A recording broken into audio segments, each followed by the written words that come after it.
Pwede po natin palakpakan ng Panginoon ngayong gabi. And can you greet the person beside you?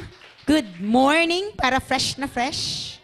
Ayan, good morning pa din, para fresh na fresh. Diba? Hindi mo kang haggard, hindi mo kang stress. Alright, so we are on the second week of our series, Dare to Believe. But before that, I just want to inform and remind everyone of our upcoming seminar entitled Career Symposium. So please invite your friends, family na gusto magkatrabaho. Hindi tayo magbibigay ng trabaho dito. Tuturuan natin sila paano pagagawa ng resume, ano ba ang trabaho para sa akin, ano ba ang mga dapat ko sinasagot sa interview, ang mga dapat na tinatandaan ko at dapat hindi ko ginagawa sa interview, at ano ba talaga yung God-given career para sa akin. Alright? So that will be this Saturday na po, 9 a.m. to 12:30. Sabi mo nga sa katabi mo, sa Saturday na to. Okay. And of course, we're expecting everyone to be here. Kahit po unbeliever, pwede po, kahit po hindi taga-church, pwede pong pumunta. Basta gustong matuto when it comes to what? Sa paghahanap po ng trabaho. Okay? At excited po kami mga speakers kasi ginagawa na po namin ang lahat ng aming makakaya para maibahagi sa inyo yung knowledge na meron kami. I believe that the Lord will bless ito pong gagawin nating seminar. Okay? And tonight, napaka-amazing. Sino dito ba yung hangover pa last week na message natin about Abraham and Isaac, no? So nakita natin doon na ang faith pala, hindi lang yan nagpa-function kapag, alam mo yun, pag basta naniwala ka lang. Ang faith nagpa-function din kapag ikaw ay sumusunod. And sinabi natin doon that yung faith, yung test kay Abraham is not just faith, but that it is a faith with obedience, no? Ang pananampalatayang may pagsunod. Tonight, I'll be sharing with you the person next to Abraham, na kung saan ay ginamit din ng Panginoon para i-reveal yung matinding kapangyarihan niya. Pero kaya siya nagamit ng Panginoon kasi nakita din ng Panginoon kung gaano katindi ang pananampalataya niya. Okay? But he's a person in the Old Testament, but we will read his life in the New Testament. Pwede ba yan? Tao siya sa Old Testament, pero babasahin natin yung sinabi patungkol sa kanya sa New Testament. If you have your Bible with you, I want you to open it. Hebrews chapter 11, 24 to 28.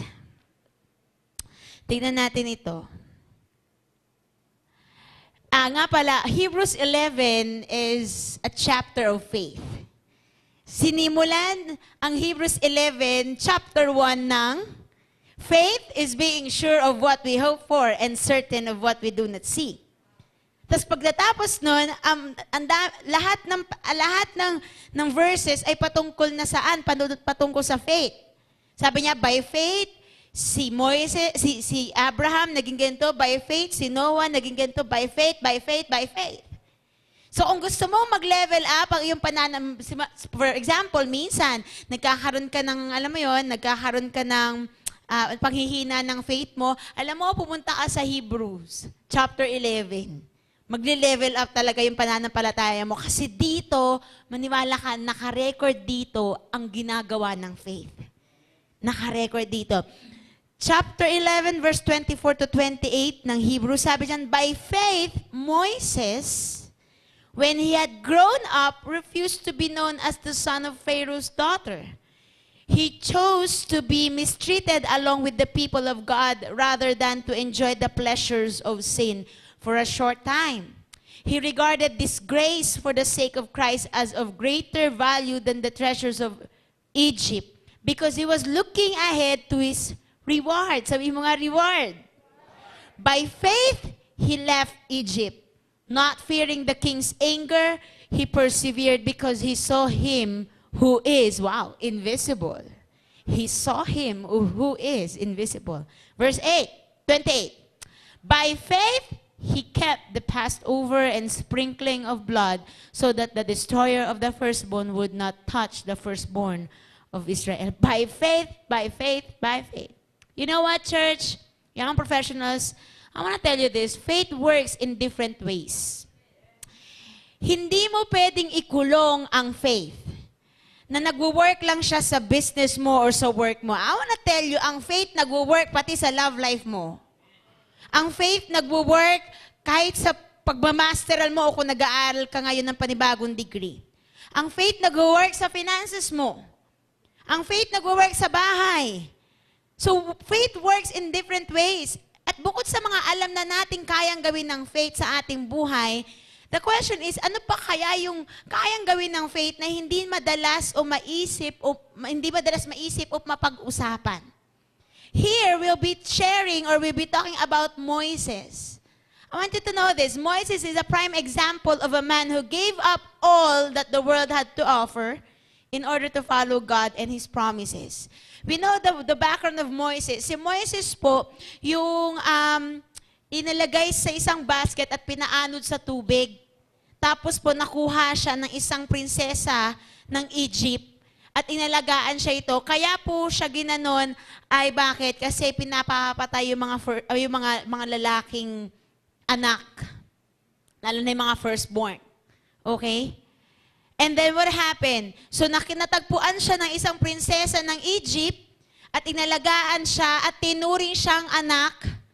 So in short, pati yung kayamanan ng isang prinsipe ay napunta po sa kanya.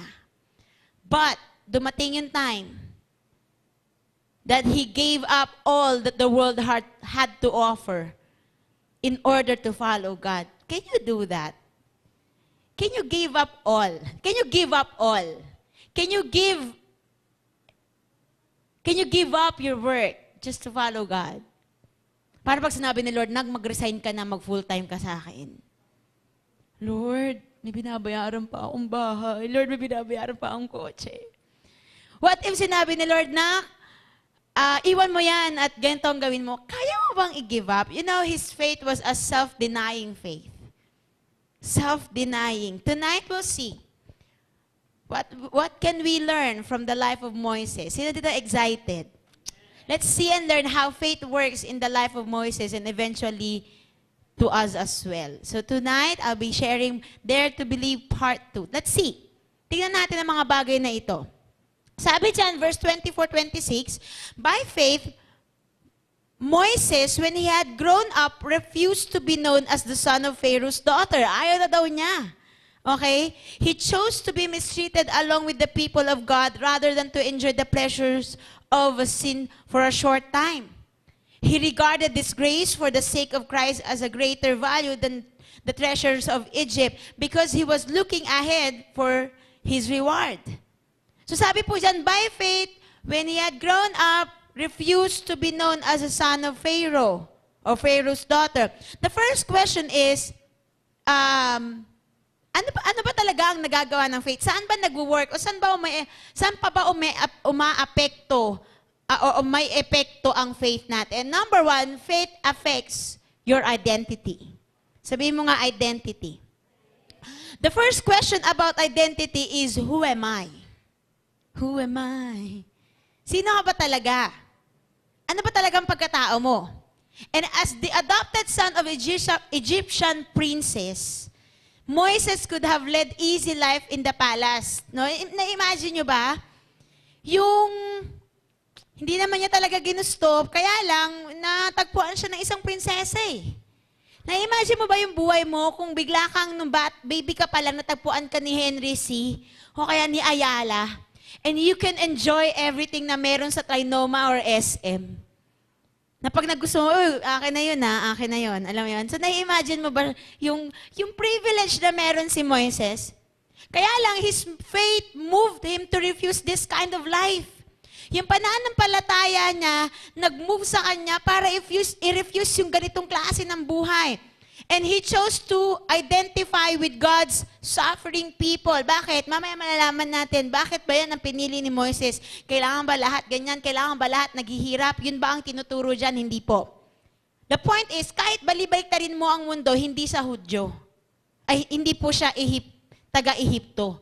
Isa po siyang Hudyo. The point is, kahit balibalik-tarin mo, babae ka. The point is, kahit balibalik-tarin mo, lalaki ka. Alam mo yun, kapatid? Naging malinaw sa kanya kung sino siya. Tanong, malinaw ba sa'yo kung sino ka? Ay, ako si ano. Baka hanggang ngayon nagpapanggap ka pa rin ikaw si Daniel Padilla. Baka hanggang ngayon sinasabi mo pa rin ikaw si James Reid. O si Nadine Lustre. The phrase doesn't mean, yung sinabi po ditong when he grew up, hindi ibig sabihin as an adult. Sa Hebrew po, ang ibig sabihin nito, when Moses became great, nung na-experience na lahat ng greatness ng buhay. That phrase make this what? This passage mas vivid. Bakit po? It tells us that when Moses became great, at his peak, he made an important decision. Sa kasagsagan ng greatness ni Moises, gumawa siya ng importanteng desisyon. I'll tell you this. It's really hard to refuse if you are confused.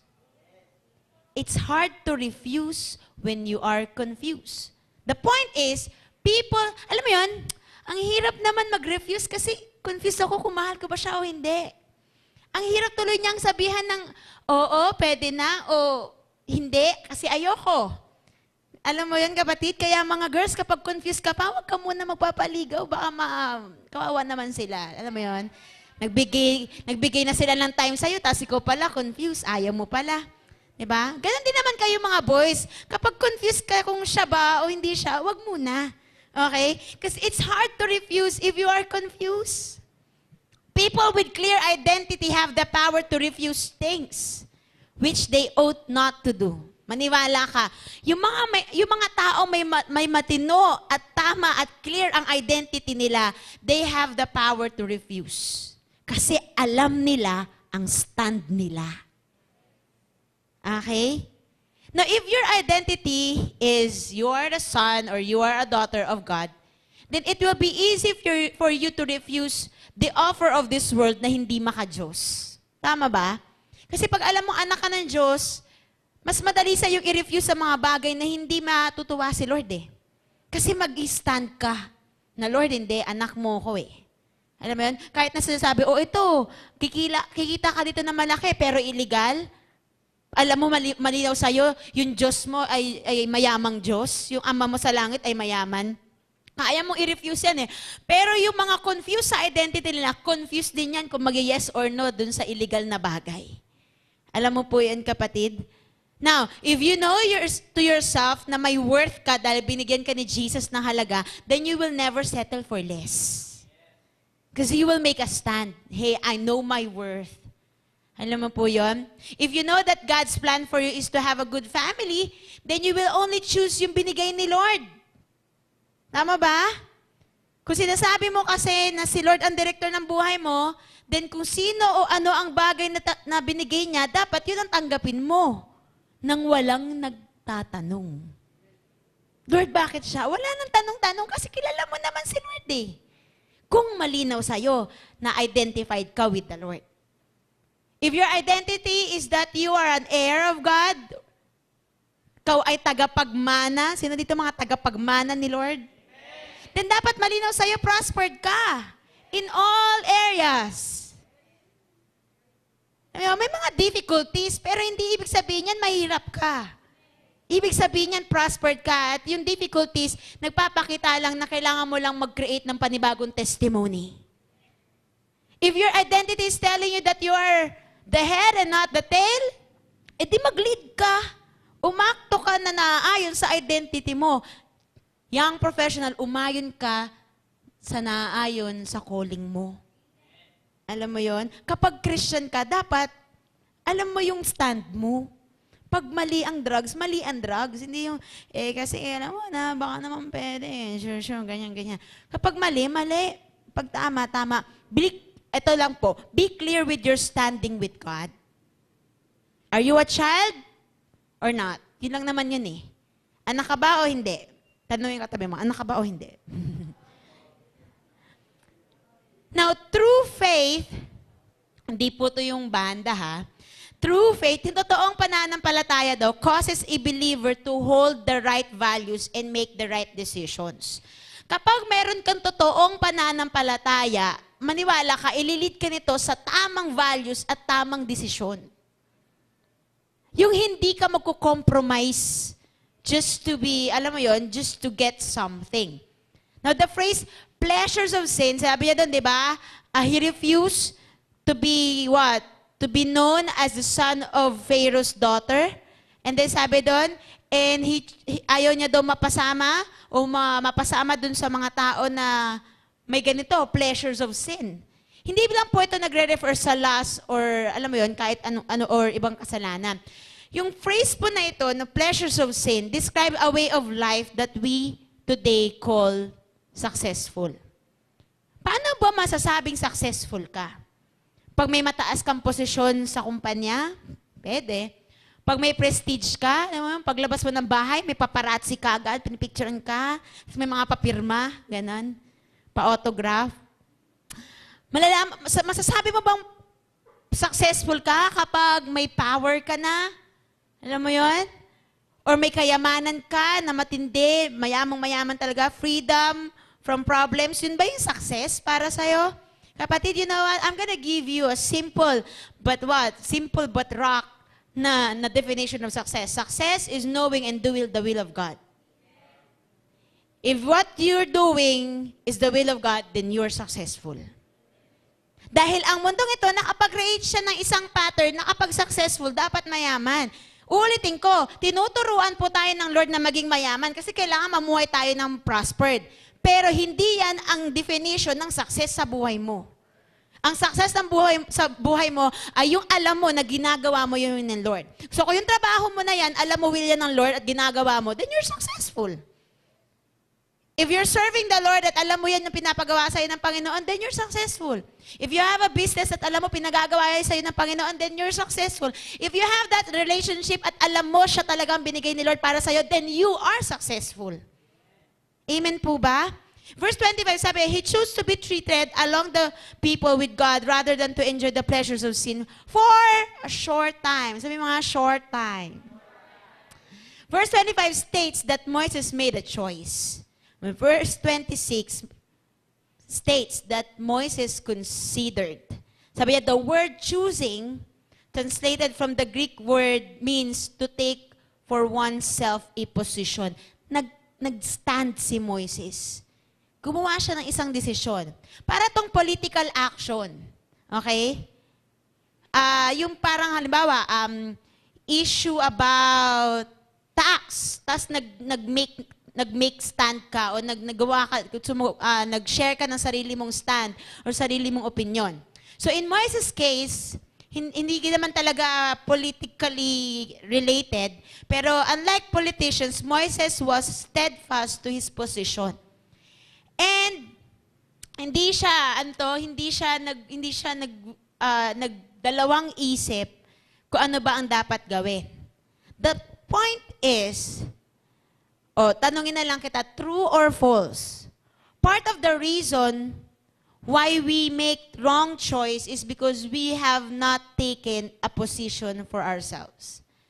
True or false? Kaya ka nakakagawa ng maling desisyon or maling choice ay kasi ikaw sa sarili mo hindi ka marunong mag-stand sa kung anong gusto mo.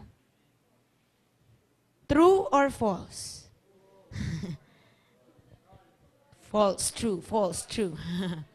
Eto na lang, kaya ang hirap mo madalas mag-decide kasi di ka nagtitake ng stand. Hindi mo kasi pinaninindigan yung standard mo. Kaya minsan, ang bilis mabali ng prinsipyo mo. Okay lang sana kung mali yung prinsipyo mo, kaya lang, pati yung mga tamang prinsipyo, nababali natin minsan. Kasi nga, ayaw natin mag-take ng stand. But I wanna tell you, faith affects your identity. Faith affects your stand. Yung faith mo, yan na magtutulak sa'yo para, alam mo yun, panindigan yung bagay na yan. Ulitin ko, dapat maganda yung pinaninindigan mo. Pag mali yan, baliin mo na. Pero pag tama yan, panindigan mo. I tell that even if you know the right and wrong, but if you are confused with your identity, you will really have a hard time to choose. Another thing, sabi diyan, ang mga confused daw na tao, kahit nasa church pa. Sabi diyan, no? Ano ba yun? Sabi doon. 25, he chose to be mistreated along with the people of God, rather than to enjoy the pleasures of sin for a short time. Kahit daw pala, mga confused na tao, kahit nag-church pa, minsan o madalas mahilig sa short time. Sabi mga short time. Short time, panandali ang aliw. Short time relationship. Short time commitment. Meron ba nun? Di ba pag commitment, dapat buong buo? Short time ministry. Kasi pag short time, masarap eh. Pansinin niyo, sino po dito nasasarapan sa fast food? Kasi ang bilis eh. Short time. Maghintay ka for a short time. Walang masyadong effort, tsaka walang masyadong commitment pag short time. Short-time pleasures have the potential to shorten your life. Ulitin ko pa, short-time pleasures, meron niyang potential. Meron niyang kakayahan na, i-shorten ang life natin. Shorten ang relationship or even spiritual life natin. Paano i-shorten ang life? For example, konti lang naman, ngayon lang naman ako nag-drugs. Ngayon lang naman eh. Sabi na ng doktor, Mrs. o Mr. o Miss, Mister, bawal na po sa'yo mag-soft drinks. Ngayon lang naman. Sabi ng doktor, bawal na muna magkape. Ngayon lang naman. O yun, dali ka ngayon. Nasa ospital ka ngayon, di ba? Sabi ng doktor, Mrs. o kaya Miss, Sister, bawal na ang matataba. O sige, lechon pa din. Ngayon lang naman. It can shorten your life. Sabi ni Doc Art, kailangan daw kumain tayo ng mga healthy, no to pork. Okay lang kung fish, ganyan-ganyan. Kaya sabi mo, ngayon lang naman. Ngayon lang naman. Yung ngayon mo lang naman, isang beses mong tinikman, forever mong pinagdudusahan. Ngayon lang naman ako papasok sa motel. Ngayon lang naman. Ang birira, nakakagulat. Nandun yung tatay mo. Ang nakakagulat, bakit din siya nandun, di ba? Amazing. Okay lang, sana kung yung nanay mo yung kasama, okay lang yun. Di ba? Ngayon lang naman. Yung ngayon mo lang naman, ngayon lang naman ako gumawa ng ganito eh. Ngayon lang naman ako nakipag-sex sa hindi ko asawa eh. Yung ngayon mo lang naman nabuntis. Yung for short time mo, for a lifetime mong pagdudusahan. Maniwala ka. Relationship. Sino dito mahilig sa short time relationship? Yung papalit-palit ng relasyon. Yung ang gusto lang puro harot at kilig. Tapos pag wala na yun, aalis na. Anong tingin mo sa pakikipagrelasyon? Araw-araw pagkain ng favorite mong pagkain? Araw-araw kain ng cake? Ano ba ang tingin mo sa relationship? Araw-araw comedy bar, natatawa lang kayo? Tapos magkikiligan? Yun ba ang tingin mo sa relationship? Well, I wanna discourage you, young professional. Hindi po yan ang relationship. At hindi lang yan ang binubuo ng relationship. May saya ang relationship, pero may paghihirap din. May sacrifices din. And if you're not yet ready, please, huwag kang mag-go sa kahit short time. Alam mo yun? Yung kayo nung gabi, kasi ang ganda niya, ang gwapo niya nung gabi. Maniwala ka, maraming maganda at gwapo pag madilim. Tas konti lang yung ilaw. Pagdating na umaga, sino to? Bakit? Di ba? Kapatid, ano bang tingin natin sa pakikipagrelasyon? Pwede ba ngayong gabing ito mag-stand tayo as Christians and as young professionals na you will take relationship seriously? Alam mo yun? Hindi yung harot ka ng harot. Waiting stage, pero kung kani-kaninong humaharot, ano ba yun?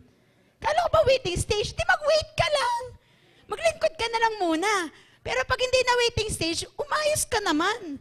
Ang sige ka, pag yan hindi mo inayos, baka alisin ni Lord yan. Nako, mahirap pa naman kapag ibinigay yan ni Lord sa iba. Forever ka din magsasuffer. Forever kang single. Kaya pag sinabi ni Lord, nak, sige, yan na, go ka na dyan. Go ka na. Kasi naman, identified ka naman with the Lord. So pag alam mong binigay ni Lord, di go. Am I talking to someone here? Someone in this place saying, preach it, preach it. Pero wag naman short time. Tingin mo ba sa pag-aasawa, short time? Patas ng honeymoon, tapos na? Well, hindi po. Gusto ko malaman mo, it is a lifetime commitment. Kapag di ka na na-inlove sa kanya, you have to force yourself. Alam mo yun? Hindi na ako na-inlove sa kanya. Asawa mo na. Anong gagawin mo? You have to force yourself. Hindi, kailangan ma-inlove ako sa kanya. Lord, kailangan ma-inlove pa rin ako sa kanya. Alam mo yun? Kailangan pag-usapan namin to.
leisure. Maniwala ka, kapatid. Pwedeng meron kayong similar na situation ni Moises. It may come to be the demands of the job. Alam mo yon, sino dito yung demand ng job mo matindi talaga? Sino dito yung may gagawin ka malaking desisyon? Kailangan ko bang i-continue yung job na to that I love at magkaroon ng maraming benefits? Or should I give up and find something that doesn't demand that I compromise my faith? Halimbawa, binigyan ka trabaho. Okay, ang trabaho niyo po, wala kayong ibang gagawin kundi mag-type. Yun lang. Okay? Type. Type lang sa computer. Okay? Ang sweldo nyo araw-araw, ang sweldo nyo araw-araw ay 50,000. Araw-araw yun, ha? Okay? For 8 hours, 50,000. Pero may kapalit. Aanib po kayo sa aming organisasyon. Tapos okay lang sana kung yung organization na yun, nandun si Christ. Eh kaso walang Christ. Kapatid, anong pipiliin mo? The 50,000 or Christ? Pastora, medyo mag-iisip muna ako dyan. Ano po? Siyempre, araw-araw, 50,000. Magkano ka nun monthly? Alam mo yun, kapatid? Pero ito, pag may faith ka, mas madaling iwan ng isang bagay na hindi kalooban ni Lord. If you are in a relationship right now at alam mo hindi yan kalooban ng Lord, pag may faith ka, ang daling iwan yan. I'm sorry, it's not you. It's my God. It's not you, it's Christ. Alam mo yan? Pag may faith ka, mas madaling iwan ng isang bagay na hindi kalooban ni Lord. Kung yung work mo na yan, hindi kalooban ni Lord, madaling iwan yan. Madaling iwan yan.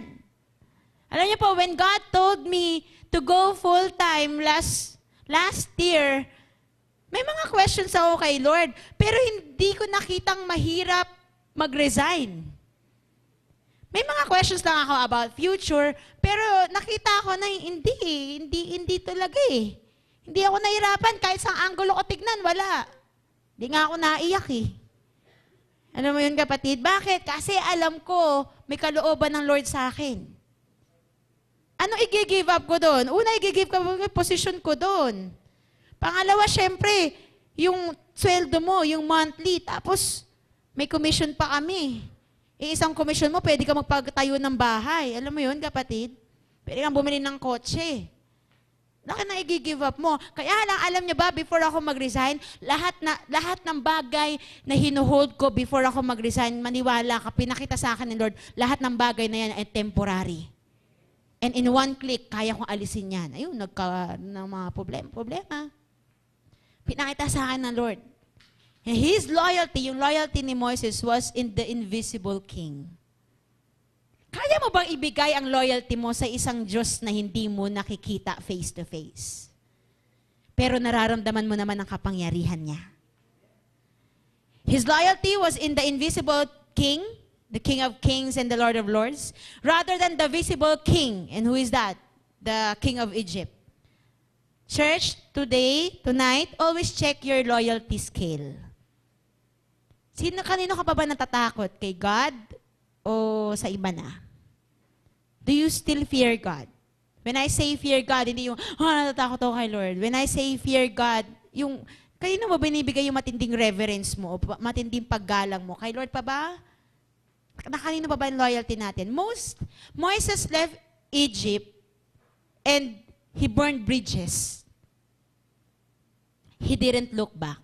Maraming tao, iniwan naman. Na yan, ay pag-break, ayaw ni Lord. Break tayo. Kaya lang, after 3 months, contact ulit. Uy, sorry na. I feel alone. Ganon? Ba't ganon? Nung si Moises umalis, he burned bridges. Hindi na siya bumalik. He didn't fear the wrath of Pharaoh. He simply took off. He turned off every connection na meron siya doon. Kamusta naman ikaw? Kamusta yung connection mo sa mga kadrogahan natin dyan? Kamusta ang connection mo sa mga kayosihan natin, sa mga kainuman mo dati? Kamusta? Hindi ko sinasabing wag mo talaga silang pansinin. Ang sinasabi ko, wag ka magpa-apekto sa kanila. Pwede mo silang maging kaibigan, oo. Pero hindi ka nila dapat na naapektuhan. Kasi nga, umalis ka na doon. He left the palace and never went back to the old life. Ano yung mga bagay na inalisan mo na dati? At sinasabi sa'yo ng old life mo, uy, bumalik ka, bumalik. Kapatid, sabi mo sa old life mo, hindi na ako babalik sa'yo. Never na, no? Sakit-sakit kaya na nandyan ako sa buhay na yan. Ang hirap-hirap kaya. Now, see, faith ang may kayang alisin ka sa sitwasyon na hindi pinili ng Diyos para sa'yo. Dahil sa faith na yan, kaya mong wag nang bumalik. Amen? Mas matindi kasi, lagi mo isipin to, mas matindi ang galit ni Lord kaysa galit ng ibang tao. Mas madalas, kailangan iwan ng isang bagay para makamtan mo naman yung mas mainam. Oo, mainam yung nandun ka sa Egypt, pero mas mainam yung nandun ka saan? Sa will ng Panginoon. And you can only do that with your faith. Church, remember this, faith establishes loyalty. And the last, ito na. Verse 8, by faith he kept the Passover and the sprinkling of blood, so that the destroyer of the firstborn would not touch the firstborn of Israel. Ano nangyari dito? Okay, nagpadala si Pharaoh si Lord ng plague. Okay? Pero dito, pinakita ni Moises isang bagay na meron ng faith niya. That faith affects your dependability. Tanong, kanino ka nakasandal ngayon? Sa 15th and 13th salary? Doon sa hinihintay mo bang bonus? Doon ka ba nakasandal? Nakasandal ka ba sa hinihintay mong future family?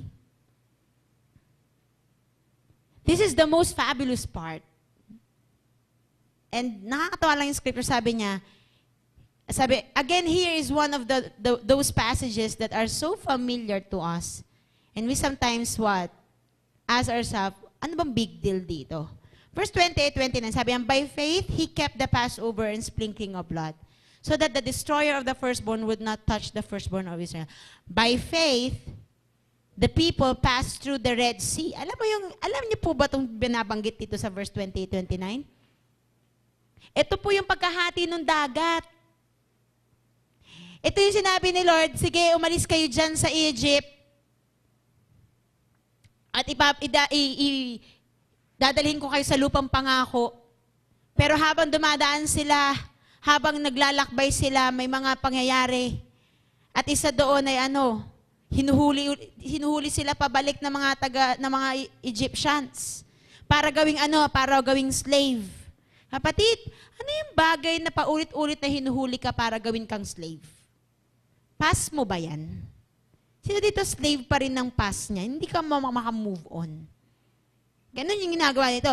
Pero sabi nito, by faith, the people passed through the Red Sea as on dry land. But when the Egyptians tried to do so, they were drowned. Parehong events sa Hebrews have before them yung faith, yung praise na by faith sa 28 and 29. The reason that phrase is there is because they had never done that before. Kaya nandyan yung by faith na yan sa unahan ng scripture natin, 28 at 29, kasi walang ibang nakagawa niyan. Maniwala ka, may mga bagay kang magagawa na wala pang nakakagawa dahil lang sa pananampalataya mo. There was nothing Moses could reach back into the history to help his imagination na i-grasp itong mga bagay na to, kapatid. Pero when we talk about the Passover and when we talk about yung pagdaan nila sa Red Sea, minsan din na natin to nabibigyan, we take for granted of this. Pero hindi natin nayayakap maigi kung anong ginawa ni Lord. Sabi ni Lord, gabi yun eh. Sabi ni Lord, alis na kayo. Habang naglalakad sila, nakita nila, Lord, may chariots ng mga Egyptians. Hinuhuli kami.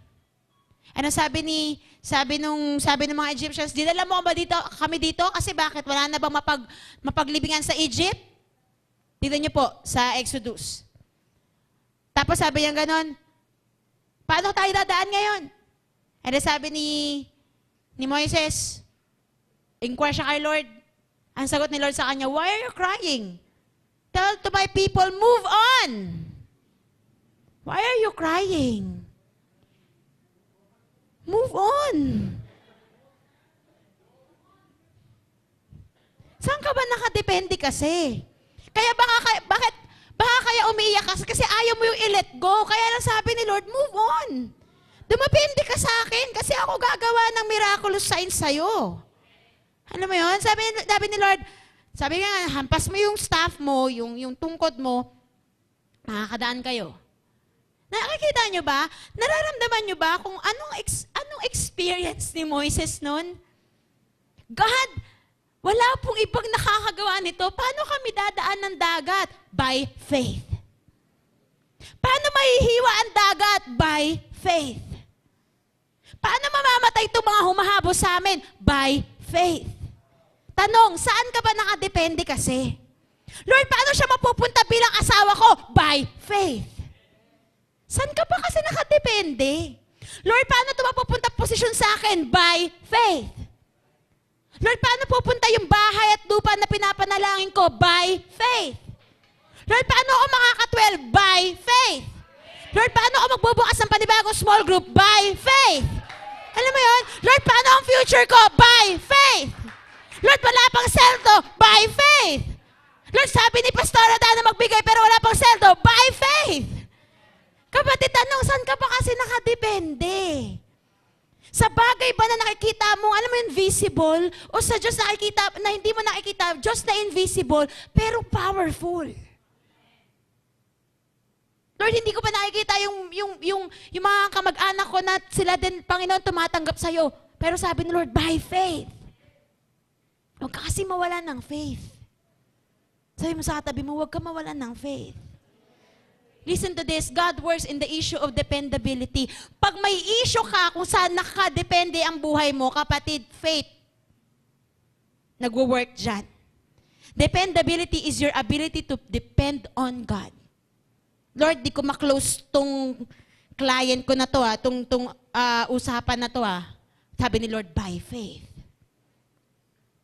Lord, magtatayo ako ng business. Alam ko magtatayo ako ng business. Pero Lord, di ko alam paano ba to. Sabi ni Lord, by faith. Lord, pupunta ako sa taong to pero hindi ko alam kung tatanggapin ka niya. Sabi ni Lord, by faith. Alam mo yun, kapatid? Kahit mahirap o first time or unusual, still obey the Lord and trust Him. Depend on Him. Amen? Lord, bago to sa akin Sabi ni Lord, by faith. Lord, unusual to. By faith. Sabi ni Lord, lumakad ka sa dagat. So, Lord, ang hirap by faith. Alam mo yon? Sabi na, mag-resign ka dyan.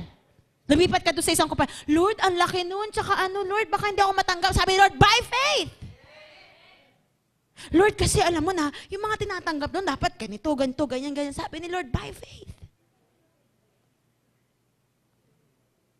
Ito binibigay ko sa iyo, mapapangasawa mo. Lord, ang taas ng standard niyan, Lord.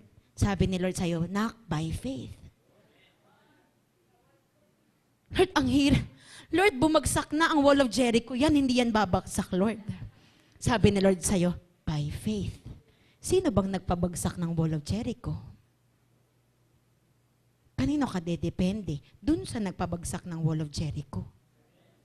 Alam mo yun, kapatid? Lord, ang sungit niya Lord, ang angas niya. By faith. Sino dito? Umaandar na ngayon ang pananampalataya mo. By faith. Sabi mo sa katabi mo, by faith. Come on. Sa mga panahon, hindi mo na kaya explain ang lahat ng bagay, sabihin sa'yo ni Lord, by faith.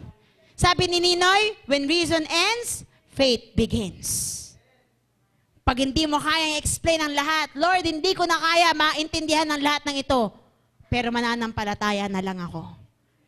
Alam mo yon? Lord, bakit ganito? Bakit may ganyan, ganyan, ganyan? Moises' great faith is clearly seen.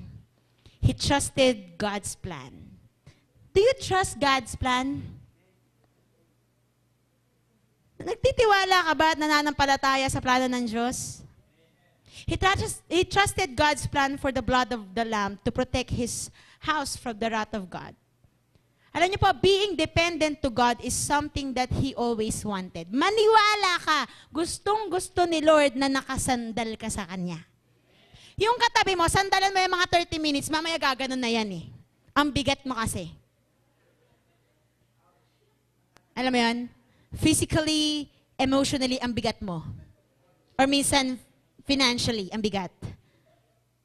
Pero maniwala ka, kay Lord, kahit buong buhay mo, mas gusto niya nga, sumandal ka sa Kanya, hindi siya mapapagod. Hindi siya mapapagod. Ang maganda dito, kahit gaano ka katagal, sumandal kay Lord. Well, in fact, yun naman talagang gusto niyang mangyari sa buhay mo. Kapatid, never siya mapapagod. Hindi siya aangal. Ayan na naman, nakasandal ka na naman sa hindi gaganon si Lord sa'yo. Baka sa mga magulang natin, marinig pa natin yan kasi they want us to, alam mo yun, mamuhay. Pero iba kay Lord kasi, kapatid. Kasi bakit? Malino kay Lord. Pag hindi ka nakadepende sa Kanya, distraction na mangyayari sa'yo. Faith affects your dependability. Tanong, saan ka nakadepende? As I conclude, the faith of Moses was what? It was rewarded with deliverance for him and his people. Nakalaya naman sila, di ba? Alam niyo po, when we trust God, listen to this, when we trust God, we get what God can do. But when we trust ourselves, we get only what weak people can do. Ulitin ko po when we trust God, we get what God can do. Makukuha mo yung kayang gawin ng Lord. But when we trust ourselves, we can only get what weak people, mga mahihinang tao, can do. And the experience of Moses is what? Is proof that true biblical faith means obeying God in spite of circumstances, in spite of consequences. Meron ba dito may pinapagawa sa'yo ng Lord na mahirap na sitwasyon? Pero sinasabi ng Lord, knock by faith. Sinasabi ko sa'yo, kapatid, just follow God. Mamaya po, before you just go to sleep, I want you to read the whole chapter 11 of Hebrews. You'll be amazed. Hebrews chapter 11 is a record of faith. You will only find the record, not a record of failures. No. But record of faith. Why? Because faith records only the victories. Faith records only the victories. Tanong,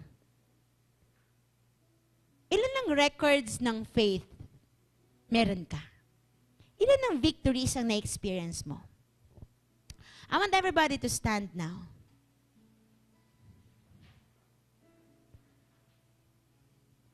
Ulitin ko, faith records only the victories. Wala pa ako nakitang tao na nampalataya na natalo. Wala ako nakitang tao na nanampalataya sa Diyos pero naging defeated. Wala po. Sabi ni Elton Trueblood, as I end, sabi niya, faith is not belief without proof. It is trust without reservation. Faith is not belief without proof. Maniwala ka. Lahat ng pinananampalatayan mo, lahat na kung saan nilalagay mo yung faith mo sa Panginoon, maniwala ka, may proof yan. May testimony yan, may mababasa kami, may maishishare ka sa amin. But it is also trust without reservation. Maybe some of us here, God is, ano yun, parang pinapalakad ka ni Lord sa tubig, parang pinapalagad ka ni Lord sa dagat, na parang, Lord, hindi ko alam ang hirap, by faith. And this was the kind of faith expressed by Moses.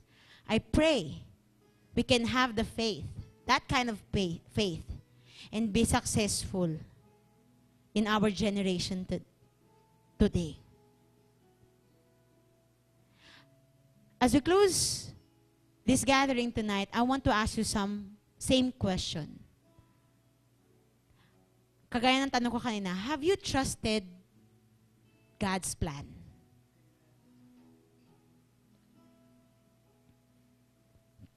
Nagtiwala ka na ba sa plano ng Lord? Kapatid, gusto ko malaman mo. If not, you can give your trust, put your faith in Him. Maganda dito, you can depend on God. You can depend on God. I want everyone to close their eyes. And tanong ulit, saan nakadepende ang faith mo, kapatid? Saan nakasandal? Dalahin ko, kapatid, gusto mo maka-experience ng mga unusual things? Gusto mo maka-experience ng mga miracles sa buhay, kapatid? Sandal mo yung pananampalataya mo dun sa Diyos na gumagawa ng mga unusual things. Sandal mo yung pananampalataya mo dun sa Diyos na gumagawa ng mga miracles. And you will experience that. But tonight, sino dito may confusion about your identity with the Lord? Mahirap kasi ibigay yung trust sa isang Diyos na hindi mo naman kilala o wala kang relasyon. Kapatid, you know what's good about Jesus? About God, He is not after any religion, but He is after relationship. He wants to have a relationship with you. Gusto niya, malinaw sa'yo kung ano talagang identity mo. At dapat, ang malinaw sa'yo, anak ako ng Lord. At paano mangyayari yon? If you have Jesus Christ in your life. John 1:12, sabi doon, bibigyan niya daw tayo, He will give us the right to become child of God. If we will accept Jesus, if we will confess our sins to Jesus. So, the point is, if you're gonna put your faith to Jesus, Jesus will make it clear, and Jesus will give you your true identity. Your true identity is you are the son and you are the daughter of the King of Kings and the Lord of Lords. Pero sino dito, you wanna be sure about your identity? Before mo i-claim ang mga bagay-bagay na yan, kung meron kang hesitation right now, kapatid, settle natin yung faith natin. Yung identity natin. Kung meron kang confusion or hesitation, kay Lord ba ako o hindi? Kapatid, it's about time. Kaya baka hindi natin ma-experience yung overflowing ng pagpapala ng Lord kasi may mga confusions pa tayo. Right now, if there's anyone in this room na sinasabi mo, Lord, I wanna be sure about my identity. I wanna be called your son. I wanna be called your daughter, Lord. Kung ikaw to, kapatid, mabilis lang. Taas natin yung kamay natin. Sign ng pagtanggap at pagsuko sa Panginoon. And then I'm gonna pray. And I will ask you to repeat this prayer with me. Ulitin mo yung panalangin nito, ariin mo sa'yo, kapatid. At sa gabing ito, maniwala ka, gagawing clear ng Panginoon ang identity mo sa Kanya. Nang sa ganun, hindi ka mahihirapang i-refuse yung mga bagay na hindi patungkol sa Kanya. So if you're this person, just raise your hand right now. Malahat na nakapikit, just raise your hand.